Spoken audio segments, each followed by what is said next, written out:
আরে শুভেন্দু অধিকারী নিজেই স্বচ্ছ নয়, শুভেন্দু অধিকারীর কত পার্টি করা হলো। আর শুভেন্দু অধিকারী যে গাছের ফল, সেই নিম গাছে কখনো কিশমিশ ধরে? ও হলো মমতা ব্যানার্জির গাছের ফল। ও মমতা ব্যানার্জি যত চিটিংবাজ, তার চেয়ে বড় চিটিংবাজ শুভেন্দু অধিকারী।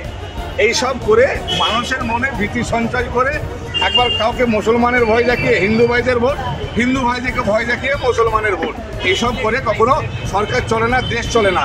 আপনাদের মাধ্যমে শুভেন্দু অধিকারীকে বলতে চাইবো, যদি সত্যিকারের বাবার ছেলে হও, বাবার বেটা হও, তাহলে একটা কাজ করো ভাই, ধর্মের জিকির বন্ধ করে মানুষের কাজের কথা বলে তুমি ভোট নাও। তোমাকে সাধুবাদ জানাই। ধর্মের জিকির তুলে পশ্চিমবঙ্গ বা ভারতবর্ষকে এক খণ্ড, দুখণ্ড, ত্রিখণ্ড, চতুর্থ খণ্ড করার চেষ্টা করো না। কারণ এই খণ্ড করলে সবাই যেমন ভুগবে, শুভেন্দু অধিকারী তুমিও তেমন ভুগবে। বাংলা হান্টের আরো খবর দেখতে নজর রাখুন। বাংলা খবর মানেই বাংলা হান্ট।